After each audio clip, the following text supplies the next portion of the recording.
The Amtrak Carolinian hummed east out of Charlotte as morning light slid across the Piedmont, a silver ribbon of track unspooling toward Raleigh.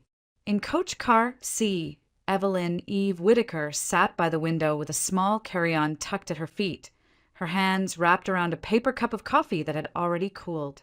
Across the aisle the world flickered by pines, billboards, a water tower painted like a checkerboard, while inside the car the air held that muted hush of strangers sharing space.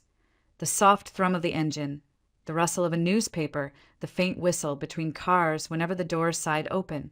"Tickets, please," the attendant said, working his way down the aisle with a handheld scanner. Eve lifted her phone, the screen blooming with the QR code. A quick chirp, a nod, and he moved on. She exhaled without realizing she'd been holding her breath. The seat beside her remained empty until Greensboro, when three women boarded together from the same doorway and filtered down the aisle like a small current. One, sleek bob, dark blazer, carried a tablet and the clipped calm of someone traveling for work. Another, warm face, hair in a low bun, slipped a worn paperback into her tote and smiled at anyone who met her eyes. The youngest, freckles, a coral hoodie, hair tipped blush pink, wrestled a backpack the size of a weekend cabin onto the rack and then dropped into the seat across from Eve with a soft, triumphant huff. "Mind if I sit here?" the pink-tipped one asked, though she was already halfway settled. "Of course," Eve said. The tablet woman took the aisle seat across from them. The reader slid into the row behind. The train lurched, gathered itself, and the station slid away. For a while there was only the steady cadence of rails underfoot and the thin, almost polite glow of the cars overheads. Eve's reflection hovered in the window, high cheekbones, a faint line at her mouth that hadn't been there a few years ago, and behind it a smear of loblolly pines. "You headed to Raleigh too?" the younger one asked, unzipping her hoodie. "I'm doing a campus visit. Chapel Hill tomorrow. My aunt says I should get off in Durham and Uber." "Raleigh," Eve said. "Visiting family." "Oh!" The reader leaned forward over Eve's shoulder, a soft southern lilt slipping into the aisle. "I'm on my way to a continuing ed seminar. I'm Ruth, licensed therapist, sometimes professional listener," she added with a small smile, as if offering an easy place to set a heavy bag. "You two can ignore me if I take notes." The tablet woman chuckled, not looking up. "Allie," she said. "Tech conference. More coffee than code, if I'm honest." The young one grinned. "J. Potential Tar Heel. Current disaster at parallel parking." Names hung in the air, light and unsticky.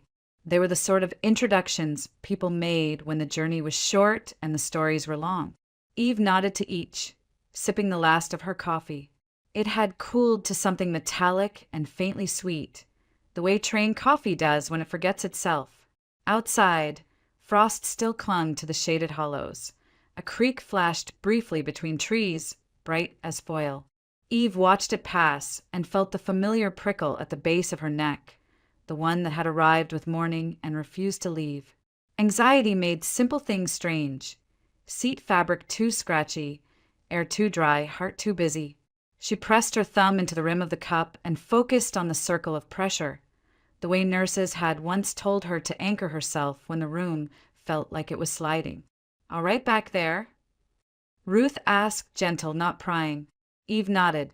"Just didn't sleep much." Jay leaned over the armrest, conspiratorial. "You ever notice how trains make people thinky? Like you're moving forward, but also stuck, so your brain goes, 'Now is the time to remember everything you ever did wrong.'" Allie glanced up from her tablet. "That's oddly specific." Jay shrugged. "My mom says I narrate my own life, like a podcast no one subscribed to." The car swayed as they crossed a trestle. Below, a river shouldered past sycamores, pale and leafless. The angled winter light made the world look freshly photographed. Edges crisper, shadows more honest. Eve let her gaze settle there because it was easier than meeting Ruth's curious kindness or Jay's bright interest. The past had a way of walking in when the doors between cars opened. She had survived a year of mornings like this. Clean air, ordinary light, and still the memory would not soften. It arrived whole, with the smell of old wood, the tick of a baseboard heater, the precise panic that splits a second in two. "It's fine," Eve heard herself say, as much to the others as to the reel that had begun to spin behind her eyes. "I was just thinking about last winter." Allie slid the tablet into her bag. Ruth, true to her word, didn't push. Jay propped her chin on her fist and waited, the respectful stillness of someone who had grown up with elders who told stories like they were maps. "You don't have to," Ruth said, "but you can." The train took a curve. A steady, iron heartbeat pulsed through the car. Eve looked down at her hands. No ring now, only the pale circle where one had lived, and then back at the window where the reflection of her face overlapped with a bank of pines. "It was a farmhouse," she said at last, "out past Albemarle, near the line where the fields start pretending they're hills. It used to be my grandmother's. We'd been fixing it up slow." She could see it when she closed her eyes. The narrow porch sagging at the steps, the storm door that caught in summer, the well-lit her husband had planned to replace in spring. They had left town late, after a dinner where people congratulated him and clapped his back and said he was the sort who did the right thing without asking who was watching. The road home had been dark and 2 lanes and familiar. "I woke up around 2, Eve said. "I remember the heater and the smell of cedar from the closet. And then the word caught." She let the train carry her a few breaths. "I saw him, Samuel, standing by the foot of the bed.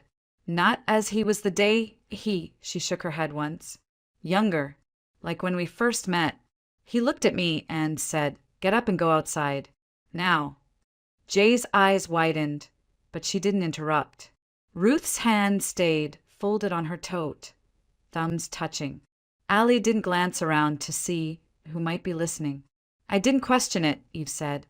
"I slid my feet into my boots, grabbed my jacket, and walked out onto the porch. I didn't even take my phone." She could still feel the night air, thin and sharp enough to sting the throat. "I got to the bottom step, and the kitchen window blew out. It wasn't a roar, not at first. More like the house inhaled and then let go." The sentence hung there, the end of it occupied by sound. Glass, the hump of oxygen finding fire, the sudden chant of crickets falling silent as if night itself held its breath. Eve traced the seam of the paper cup. They said later it was a gas leak. Old line in the crawl space. The kind of thing you only find when it's too late. Silence settled for a beat, not heavy, just attentive. A mile marker slid past, white on green, the numbers precise and unhelpful. Eve felt the small give of the train as it crossed a road and the echo of that other vibration, the one that had rippled through the boards beneath her boots a split second before the house lit the yard like day. "I know how it sounds," she said, "and I don't expect anyone to believe me. But if he hadn't told me to get up, you're here," Ruth said softly. Not a conclusion, a blessing. Eve nodded. The coffee trembled faintly in her hand. She set it in the cup holder and laced her fingers together in her lap. Outside, pasture opened like a page, rolled fence lines, and a lone cow staring with the odd serenity of animals who know more than they say. Jay blew out a breath. "Okay, that's wow." Allie tilted her head. "And you said last winter." Meaning, that wasn't the first time. The car's door at the far end opened. A wash of colder air carried the distant chatter of the cafe car. Eve glanced toward the sound, then back at the 3 faces turned to her. A student who still believed the world would reveal itself if she stared hard enough. A professional listener who knew that it often did. A woman who had already coded herself a sturdy raft and was willing to share the oars. That wasn't the first time, Eve said. Her voice had steadied. The words found their place, like luggage finally settling into the rack above. To understand, I need to start from the beginning. The story Evelyn carried with her began in the raw years of the early 1990s, when the South was still struggling to recover from the shuttering of industries that had once been its backbone. Charlotte had thrived on textiles and mills, entire neighborhoods built around the hum of looms and the whistle of factory sirens. But when the largest plant closed its doors, jobs vanished overnight. Her father, once a steady man with a clockwork routine, found himself driving a yellow cab through neighborhoods that no longer recognized him. Evelyn remembered the night as if it had been pressed into her skin. She was 11, sitting at the kitchen table of their modest ranch home on the edge of town. The refrigerator hummed louder than usual, her mother's silence louder still. It was a neighbor who came to the door, hat in his hands, eyes downcast. Her father had picked up the wrong fare, late shift near Tryon Street. The man pulled a gun for a few bills and left him slumped in the back seat of his own cab. Just like that, the one constant in Evelyn's life disappeared into police reports and a funeral service at the small Baptist church they had always attended. Her mother, Marjorie Whitaker, was forced into double shifts at a local hospital, a nurse's aide job, backbreaking, underpaid, but it kept food on the table. The old ranch house was sold. Mother and daughter packed their lives into cardboard boxes and moved into a cramped apartment complex off Albemarle Road. The walls were thin, the carpet stained, and their upstairs neighbors argued loud enough to make dishes tremble in the cabinets. Evelyn often lay awake listening to her mother's muffled sobs through the wall, tears shed only when she thought her daughter was asleep. By the time Evelyn started middle school, grief had calcified into a kind of armor. She carried her books pressed tight against her chest, kept her head down in the hallways. But grief was no shield against cruelty. At lunch in the school cafeteria, where plastic trays clattered and the smell of reheated pizza filled the air, she became an easy target. Savannah Brooks, golden hair, designer backpack, the daughter of a powerful developer who seemed to own half the city, chose Evelyn like a cat chooses a mouse. It began with whispers. "That's the poor girl, the one whose daddy got himself shot."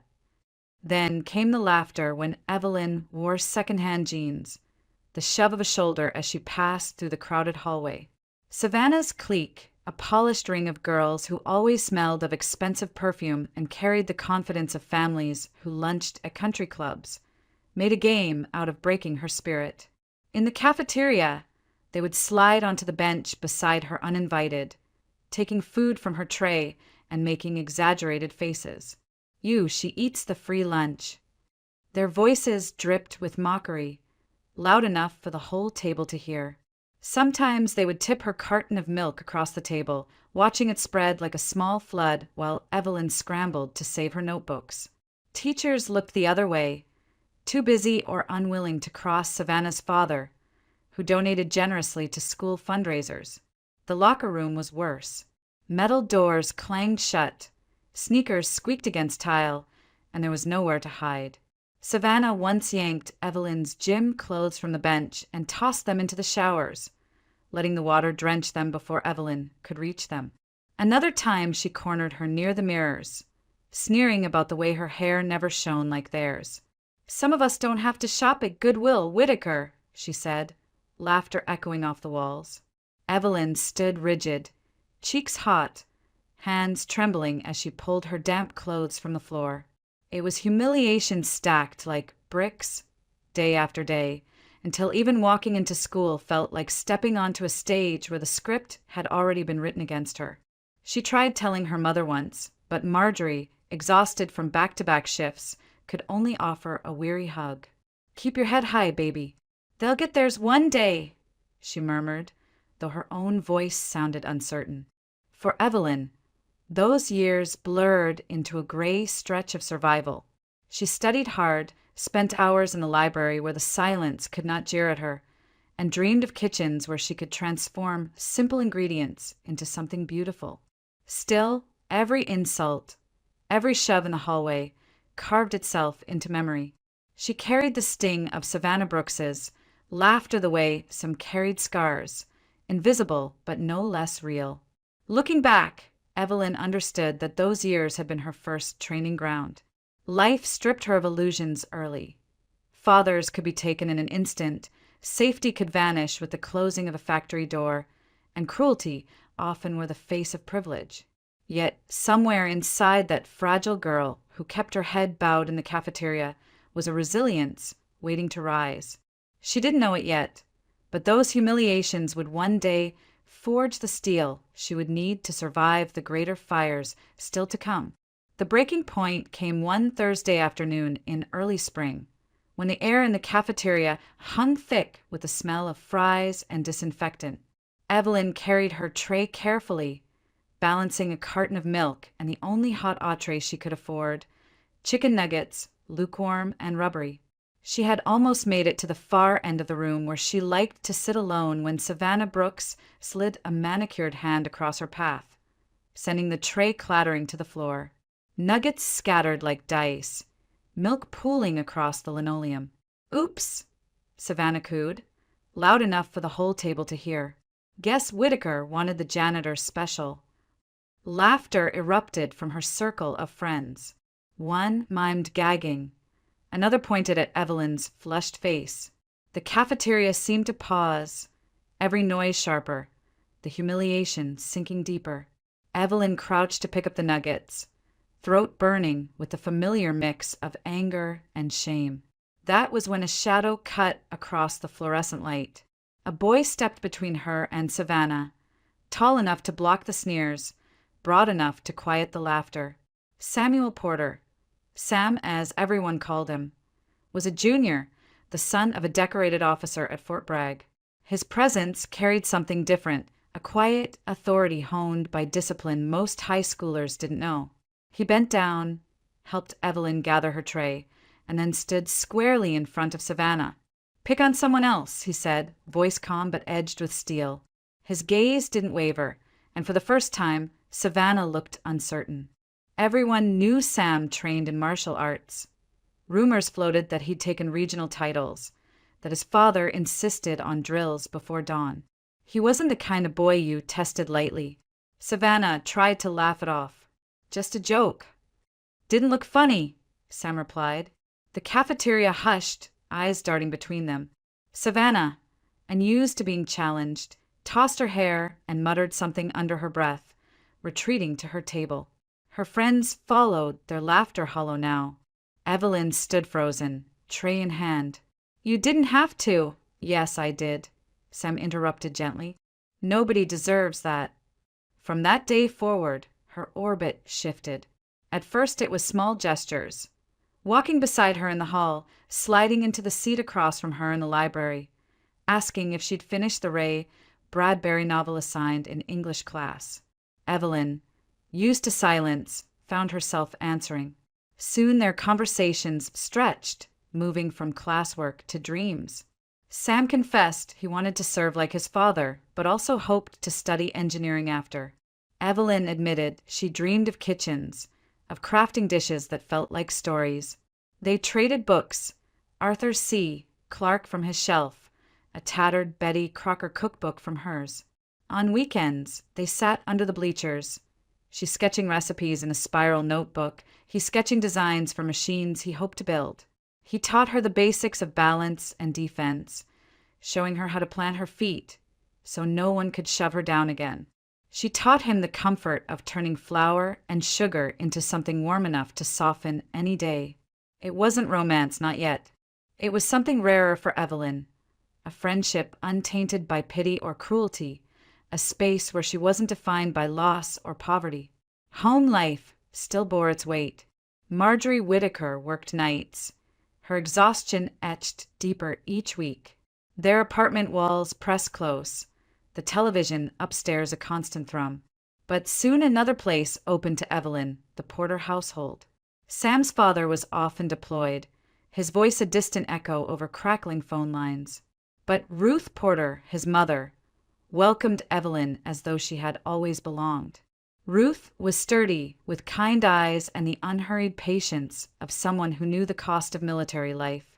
She pressed extra servings onto Evelyn's plate at dinner, asked about school as though every detail mattered. When Evelyn first stepped into their home, a brick house near the edge of town with a flag planted firmly by the porch, she was struck by its warmth. Photographs lined the walls. Sam in a karate GI, his father in uniform, Ruth laughing in a garden. Ruth noticed the threadbare jacket Evelyn wore and quietly placed a folded sweater on the back of her chair.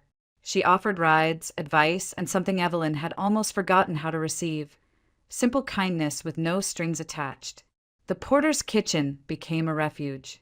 Evelyn stood beside Ruth, learning how to roll biscuits properly, flour on her hands and laughter in the air. Sam teased her mercilessly when she burned the first batch, but his grin softened the sting. She hadn't realized how hungry she was, not just for food, but for the feeling of being wanted. School still carried its cruelties. Savannah never forgave being shown up and continued her jabs from afar, but the sting dulled. Walking the halls with Sam at her side, Evelyn felt the bullies hesitate. His presence was a shield, but more than that, his friendship became proof that she wasn't invisible. Late at night, lying in her narrow bed, Evelyn replayed the moments. Sam's steady eyes, Ruth's gentle hand on her shoulder, the way laughter filled rooms that used to feel cold. For the first time since her father's death, she allowed herself to believe that maybe, just maybe, the world had space for her too. And so a bond began, born not out of romance, but out of rescue, kindness, and the fragile hope that two broken paths could one day weave into something stronger. What Evelyn didn't yet know was how deeply that bond would shape her future, how it would anchor her through storms she couldn't yet imagine.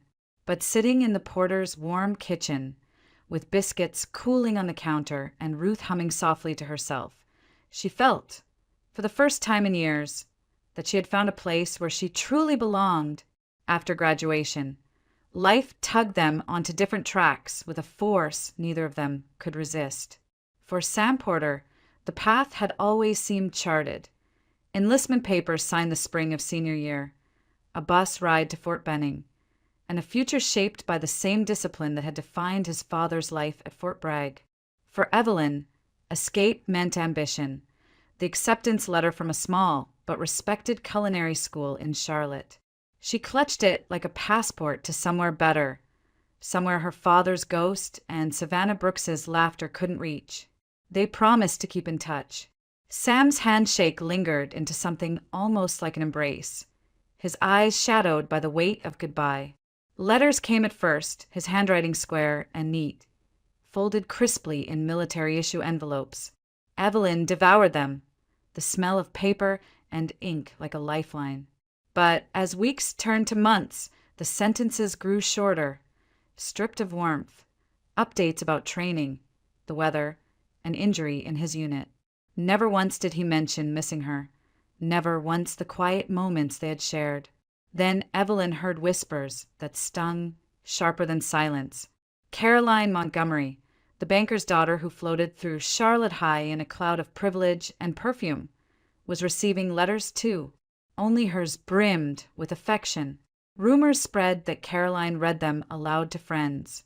Long passages where Sam described sunsets on base, how he dreamed of her smile.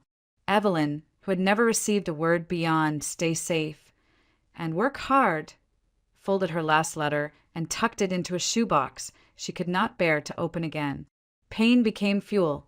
At culinary school, she poured herself into every class, every knife skill, every sauce reduction. She scrubbed stock pots until her knuckles cracked, memorized the chemistry of sugar, and learned to plate dishes with the precision of an artist. Instructors took notice. "Whitaker," Chef DuPont barked one day, tapping her shoulder with a wooden spoon. "You've got the instincts. The rest is discipline. Keep this pace and you'll run kitchens, not just cook in them." Her classmates went out on weekends, chasing the brief thrill of youth. Evelyn stayed behind in the practice kitchen, burning batch after batch of soufflés until one finally rose just right. Sleep became a rumor, ambition her constant companion. Yet even when accolades followed, top marks in class, a coveted internship at a fine dining restaurant uptown, the hollow inside her deepened. She could silence Savannah's laughter and prove her worth to the world, but she could not silence the memory of Sam's steady gaze or the ache of his absence. Charlotte's restaurant scene became her battleground. The fine dining kitchen where she earned her stripes was brutal, heat blasting from grills, chefs shouting orders like drill sergeants, the clatter of pans like gunfire. She thrived in it. "Table 4, Whitaker, your scallops better sing," the head chef barked, and they did. Perfect sear, butter basting until golden. By 21, she was earning the respect of men twice her age, her reputation building one plate at a time. Yet when she walked home past the glittering bank towers that Caroline's father had financed, bitterness curled in her chest. The blow landed on a humid evening in June. Evelyn had just finished a double shift when she stopped at a newsstand for a bottle of water. The headline blared from the society page of the Charlotte Observer: "Montgomery heiress engaged to decorated soldier." The photo showed Caroline in a white sundress, hand lifted to display a diamond ring. Sam at her side in uniform. He looked older, more defined, but unmistakably him. His arm around Caroline's waist, his smile wide, his eyes fixed on her as though no one else existed. Evelyn's water slipped from her grasp, splashing across the sidewalk. Strangers brushed past, unconcerned, while she stared at the page until the words blurred. It felt as though the cafeteria floor had been pulled from under her again. Only this time there was no tray to gather, no Sam to stand between her and humiliation. There was only the truth that while she had been clawing her way forward, burying grief and humiliation under hours at the stove, Sam had chosen a future with someone else. That night, she returned to her apartment, changed from her whites into silence, and sat at her tiny kitchen table until dawn. The shoebox of letters sat at her feet. She did not open it. Instead, she sharpened her knives, set her textbooks in order, and promised herself one thing. If she could not have love, she would have excellence. If her heart must remain empty, at least her life would not. From that moment on, Evelyn buried herself deeper in work, chasing perfection in every sauce, every cut, every service. The kitchen became her world, and ambition her armor. She told herself she didn't need Sam Porter. But in the quiet hours when the burners had cooled and the night pressed in, she knew the wound would never quite close. The kitchen became Evelyn Whitaker's proving ground, a crucible where she traded hours of sleep for hours of skill. She began at the very bottom, scrubbing sheet pans until her fingers blistered, hauling crates of produce through the back door of Charlotte's most demanding French restaurant. She was the kitchen hand no one noticed, except when she moved too slowly. But Evelyn absorbed everything. The cadence of orders shouted in staccato, the rhythm of pans hitting burners, the language of fire and steel. Months of grit earned her a station on garde-manger, arranging salads with trembling hands. From there, she clawed her way to the hot line, searing duck breasts, learning to read the color of butter as it foamed. By her mid-20s, she was sous chef, the youngest in the restaurant's history. The head chef trusted her to manage the line on busy Friday nights. "Whitaker," he'd bark, "make sure this kitchen doesn't burn." And she didn't. Service after service, she stood unshaken, her ambition the one thing she could control. Outside the kitchen, the world moved on without her. Evelyn read in the paper that Sam Porter had married Caroline Montgomery in a lavish ceremony at the Montgomery estate, the kind of Southern wedding that drew headlines. She didn't attend, of course. She wouldn't have been invited. But the photo spread was impossible to miss. Caroline in a lace gown, Sam in his dress uniform, medals catching the light. They looked like a couple from a magazine cover, the embodiment of privilege and sacrifice. Evelyn folded the page neatly and slid it into the trash, though her chest ached for days. Love had been replaced by ambition. She worked 12, 14 hours at a stretch, stumbling home to her apartment with the smell of garlic and smoke in her hair. She had no time for romance, no room for longing. At least, that was what she told herself. Yet in the quiet moments, when the last pan had been scrubbed, when the walk-in hummed behind her, Sam's face still lingered. She remembered the way he had stood in the cafeteria years ago, his steady voice cutting through Savannah Brooks's laughter. That memory burned brighter than any flame she worked with in the kitchen. It might have continued that way forever, Evelyn climbing. Sam locked away in a world she could not touch, if not for the accident. It was a stormy night, rain slicking the Carolina highways, when Sam's car spun out on an oil patch and slammed into a guardrail. The newspapers reported he survived only because of the quick response of a passing trucker who dragged him from the wreck. But survival came at a cost: spinal damage that left him confined to a wheelchair. His promising military career ended in a single night of twisted steel and rain. Caroline Montgomery, who had once preened in front of cameras with Sam at her side, lasted exactly 2 weeks. 14 days of visiting the hospital, her smile growing thinner with each appointment, until one morning she simply stopped showing up. By the end of the month, she had filed for divorce, citing irreconcilable differences. The Montgomery family moved on, their daughter's reputation tidied by money and distance. Sam remained in a rehab facility, bitter and broken, his world reduced to 4 sterile walls and the endless beeping of machines. Evelyn learned the news from the Charlotte Observer, a short column buried deep inside. She clipped it out without thinking, her hand shaking. Memories she had tried to bury rushed back with a violence that stole her breath. For days, she walked through her shifts like a ghost, plates leaving the pass window without her even seeing them. The fire that had fueled her career dimmed under the weight of what she knew. One evening after closing, she found Ruth Porter waiting for her outside the restaurant. The older woman stood beneath the awning, rain dripping from her umbrella, eyes etched with desperation. Evelyn's breath caught. Ruth had aged, but her presence carried the same warmth Evelyn remembered from high school dinners at the Porter table. "Evelyn," Ruth said softly, clutching her arm. "I wouldn't ask if it wasn't life or death." Evelyn led her inside, into the empty dining room where the last chairs were stacked. Ruth's voice trembled as she explained. Sam's accident, the paralysis, Caroline's abandonment, how he refused visitors, refused therapy, refused hope. "He's shutting down," Ruth whispered, tears sliding down her cheeks. "He needs someone who won't let him, someone who can reach him." Evelyn's throat tightened. "Ruth, I don't know if I'm the right person. Not after everything." Ruth squeezed her hand, eyes fierce with a mother's plea. "Please, he needs someone. He needs you." The words landed with the force of destiny, undoing every wall Evelyn had built. She stood in the dim restaurant, the smell of lemon polish and extinguished burners still lingering, and realized the truth.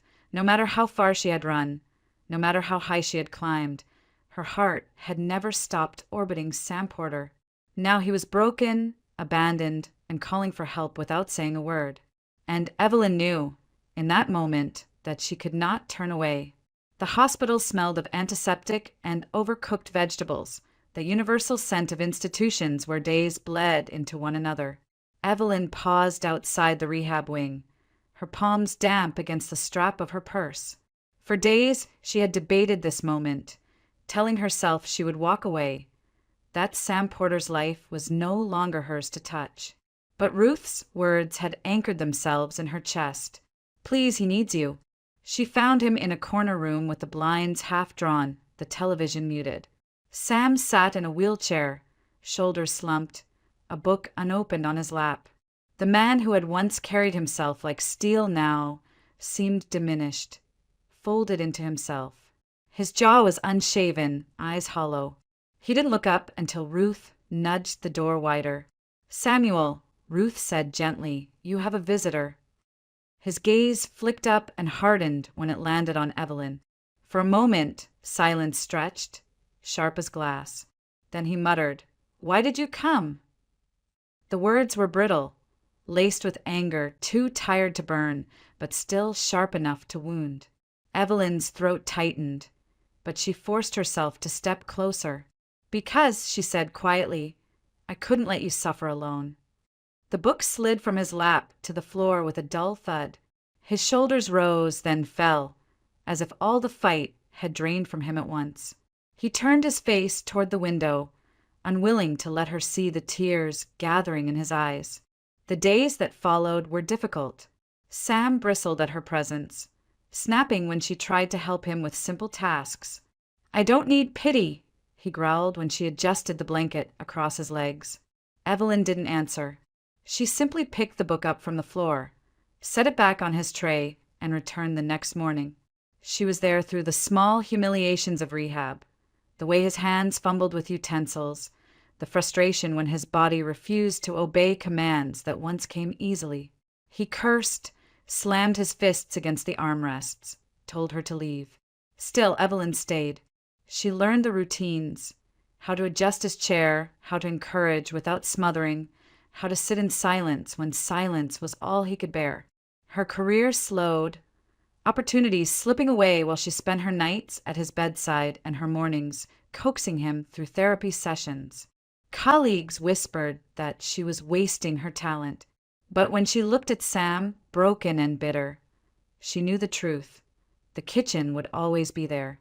Sam might not. Weeks stretched into months. Underneath the anger, something shifted. He began to accept her presence, if not welcome it. She caught him watching her once, his expression softer than he intended. He started answering her questions in more than monosyllables, telling her about the books he had read, the nights he dreamed of running. When the therapist pushed him onto the parallel bars, Evelyn stood beside him, whispering encouragement, her hand ready to steady his trembling arm. The first attempts ended in collapse. His legs buckled, his arms shook, his voice cracked with fury. But Evelyn refused to let him drown in despair. "One step at a time," she murmured. "You don't have to run. Just stand." And then, one morning, it happened. He gripped the bars, muscles taut, sweat beading across his brow. Evelyn's heart hammered as she counted the breaths with him. Inch by inch, Sam straightened. His legs trembled, his jaw clenched, but he rose, fully upright for the first time since the accident. The room fell silent. The therapist's clipboard lowered. Ruth pressed a hand over her mouth, and Evelyn's eyes blurred with tears. Sam stood swaying between the bars, his face contorted, not just with pain, but with something fiercer, defiance. "I'm up," he whispered hoarsely, almost in disbelief. Evelyn stepped closer, her voice breaking. "Yes, you are." He took a step, awkward, halting, but a step nonetheless. The catharsis washed through the room, raw and undeniable. Evelyn reached out, steadying him as he stumbled. He leaned against her shoulder, his breath ragged, but there was a fire in his eyes she hadn't seen in years. In that moment, all the bitterness, all the nights of anger and silence, melted into something new. Not quite hope, not yet joy, but the first fragile spark of healing. And Evelyn knew, as she held him upright beneath the sterile lights of that hospital room, that this was the beginning of their return. Not to what they once were, but to something stronger, forged in pain and resilience. Their wedding was nothing like the lavish Montgomery affair that had once graced the society pages. There were no crystal chandeliers or orchestra quartets, no headlines to capture the moment. Instead, Samuel Porter and Evelyn Whitaker exchanged vows beneath the vaulted ceiling of a small church on the edge of Charlotte. The pews held only a handful of people, Ruth seated in the front row, Evelyn's mother weeping softly beside her, and a few close friends who had witnessed their long and winding road. Sam wheeled himself to the altar, refusing assistance, and when he slipped the ring onto Evelyn's hand, his voice was steady, determined. Their kiss was quiet, but it carried the weight of years lost and years yet to come. Marriage brought no fairy tale transformation, only the steady rhythm of two people building a life from fractured beginnings. They rented a modest townhouse not far from downtown. At night, Evelyn lay awake sometimes, listening to the hum of traffic and the even cadence of Sam's breathing beside her, marveling that after all the storms, they had found their way back to one another. Doctors had warned them early. Sam's injuries might prevent him from ever fathering children. The words had hung heavy over them, another loss piled onto the wreckage. But life, it seemed, had its own plan. A year into their marriage, Evelyn discovered she was pregnant. Shock gave way to joy, and 9 months later Lydia Porter entered the world, red-faced and furious, her cries filling the delivery room like a declaration of victory. Sam held her with trembling hands, tears slipping down his cheeks. "She's a miracle," he whispered, and Evelyn believed him. Lydia transformed their home. Her giggles echoed through the halls. Her tiny footprints left traces of wonder across their days. For Sam, she was living proof that broken bodies did not mean broken futures. For Evelyn, she was the embodiment of hope after decades of loss. Together, they marveled at each milestone, first steps, first words, as though each one rewrote the story of what was possible. With Ruth's help, Sam slowly shifted from patient to provider. Though he would never return to military service, his sharp mind and keen eye found new purpose. He opened a private detective agency, operating from a small office above a law firm. At first, the cases were simple, missing spouses, background checks, but his reputation grew quickly. Former comrades from Fort Bragg referred clients. Lawyers began to trust his thorough reports, and soon his work provided steady income. The pride in his eyes when he handed Evelyn his first paycheck was brighter than any medal. Evelyn, too, carved out her place. She left the brutal fine dining kitchens behind and opened a culinary workshop downtown, teaching classes to young chefs and home cooks alike. What began as a few rented hours in a community kitchen blossomed into a full-fledged school with her name on the window, Whitaker Culinary Studio. She taught everything from knife skills to pastries, filling the space with the aromas of butter, garlic, and ambition. Parents brought children to learn. Couples signed up for date nights, and the local paper ran a feature on her journey from line cook to entrepreneur. Finances steadied. They bought a small brick house with a yard just big enough for Lydia to chase fireflies in summer. Weekends were filled with family breakfasts. Sam's agency paperwork spread across the dining table, while Evelyn tested new recipes. They argued sometimes about bills, about Lydia staying up too late, about who forgot to take out the trash. But even their arguments carried the ease of two people who knew the other was not going anywhere. For the first time in years, peace took root. Evenings ended with Sam reading Lydia to sleep, his voice low and sure, while Evelyn tidied the kitchen, smiling to herself at the sound of them together. Sundays meant dinner at Ruth's house, the smell of cornbread drifting from the oven, laughter filling the rooms where once grief had lingered. The shadows of the past never disappeared completely. There were nights Evelyn woke gasping from dreams of fire. Days Sam's legs ached with memories of the crash. But those moments no longer defined them. They had built a fortress from love and persistence, from biscuits shared in Ruth's kitchen to vows spoken in the quiet of a church. By their 10th anniversary, Evelyn often caught herself marveling at the ordinary beauty of it all. The clatter of pots in her workshop, the ring of Sam's office phone, Lydia's laughter in the yard. Life had not given them the fairy tale, but it had given them something rarer, a second chance, built brick by brick, tender and fierce. And as the sun set over their little brick house, painting the sky in southern hues of rose and gold, Evelyn felt, perhaps for the first time, that the world had finally given her permission to hope. The year 2020 arrived heavy with unease. Charlotte, like the rest of the country, was bracing for storms both visible and hidden. For Samuel Porter, the cases landing on his desk grew darker. What had begun years earlier as simple investigations had evolved into something more dangerous. Tracking rings that preyed on the most vulnerable. That spring, Sam uncovered a trafficking operation hidden behind the facade of a logistics company.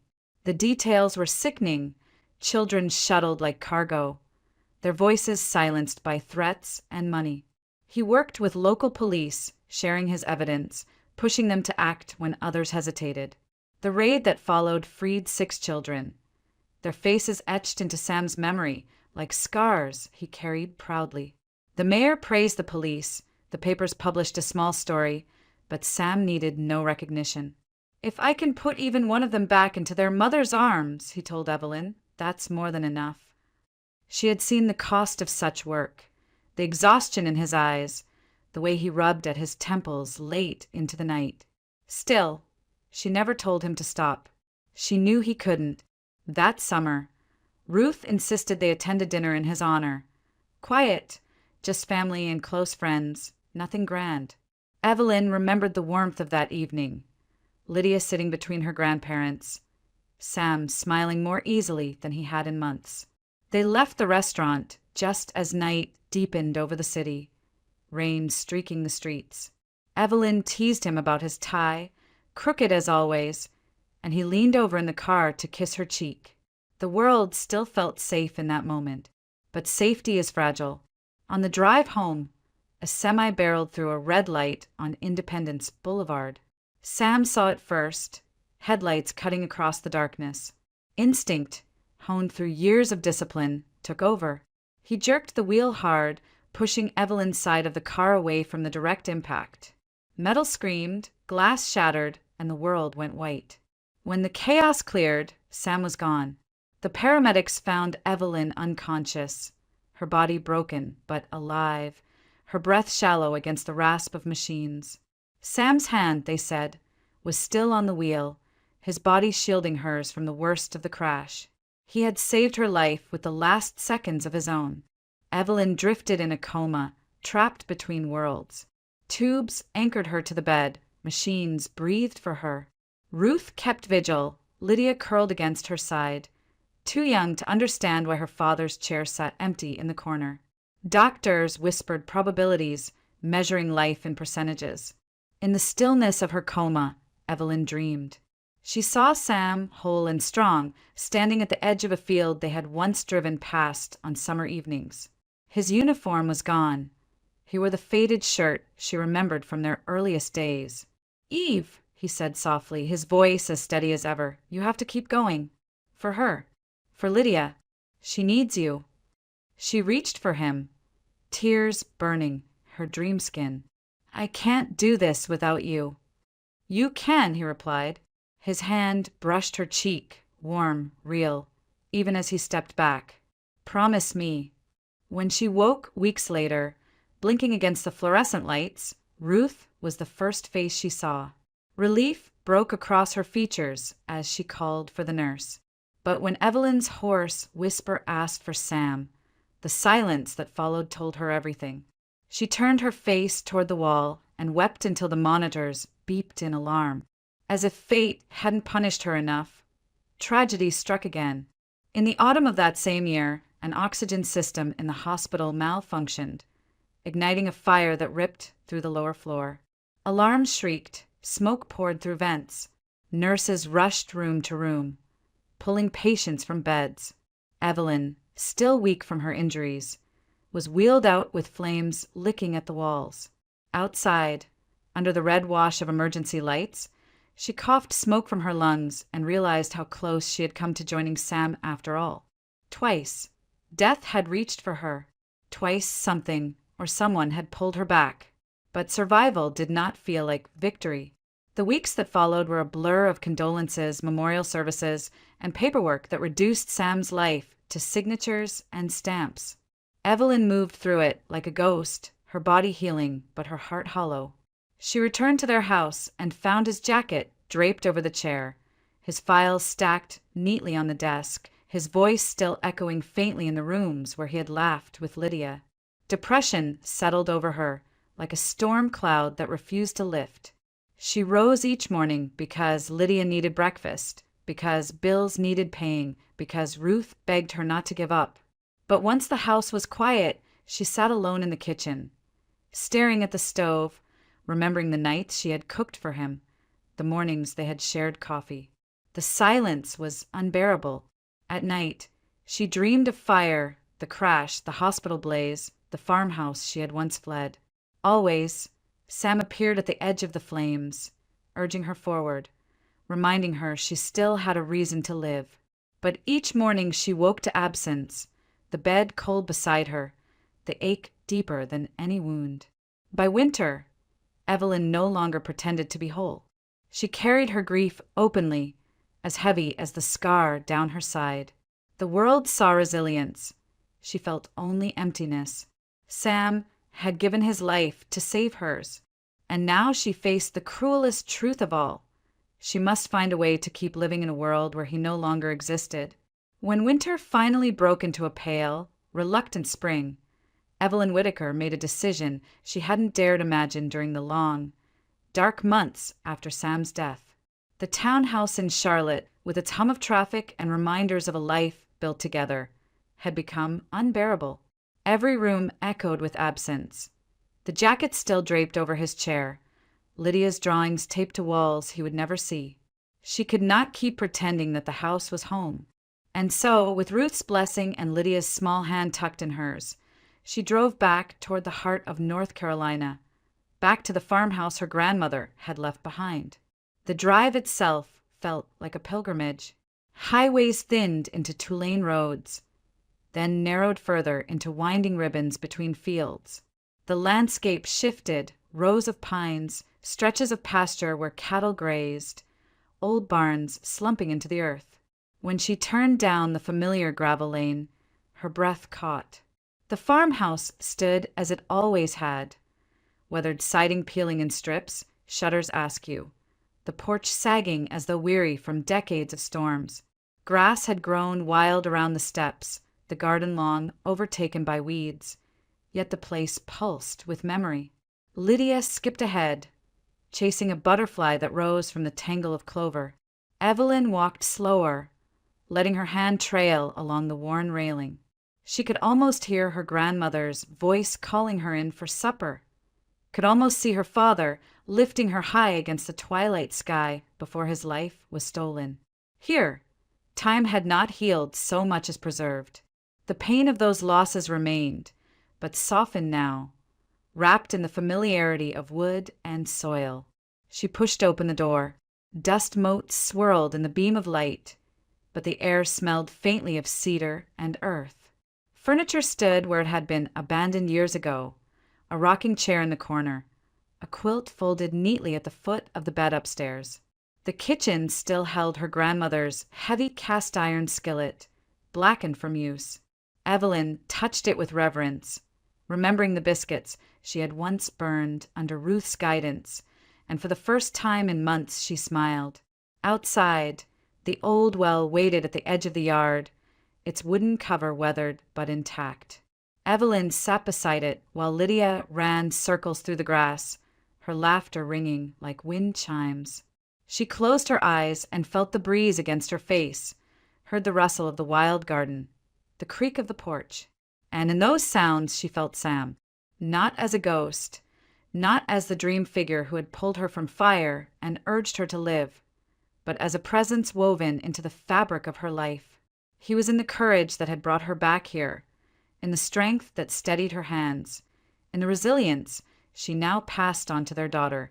The days fell into a gentle rhythm. Evelyn rose with the sun, brewed coffee in her grandmother's old percolator, and watched Lydia chase chickens from the neighboring farm. She mended what she could, replacing a shutter, clearing weeds from the garden, planting herbs where wild vines had once strangled the soil. Each task was small, but together they stitched a sense of purpose into her grief. At night, she sat on the porch with Ruth, who visited often and listened to cicadas sing.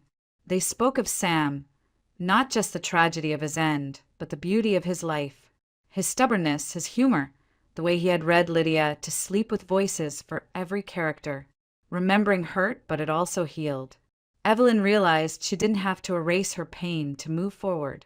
She only had to carry it differently, not as a weight crushing her, but as a reminder of what had been worth loving. The farmhouse became more than shelter, it became sanctuary. Evelyn began teaching small cooking classes again, this time in her own kitchen. Neighbors came with baskets of tomatoes and jars of honey, curious to learn the recipes she had once mastered under the harsh lights of fine dining. Here, there was no shouting chef, no clock ticking down the seconds of service, only laughter, flour dusted across the counters, and the warmth of community. Lydia thrived, her childhood unfolding among fields and fireflies, much like Evelyn's had once done. Watching her daughter run barefoot through the grass, Evelyn saw the cycle of generations, the thread that tied past to present. Loss remained, but life continued, weaving joy alongside sorrow. One evening, as the sun dipped low and painted the sky in shades of rose and gold, Evelyn sat on the porch steps, Lydia curled against her side. She looked out at the garden, at the well, at the house that had withstood storms and silence. For the first time, she felt not haunted, but whole. Her life had not ended in a blaze, though it could have. It had not broken completely, though it came close. Instead, it had bent and remade itself, scarred but still standing, much like the farmhouse around her. Evelyn knew the pain of losing Sam would never vanish, but she also knew love did not end with death. It lived on in memories, in resilience, in the quiet strength that carried her through each day. This was not the happy ending she once dreamed of, but it was something more enduring, healing, resilience, acceptance. And as night settled over the Carolina countryside, Evelyn whispered a promise to the stars overhead. One Sam would have understood.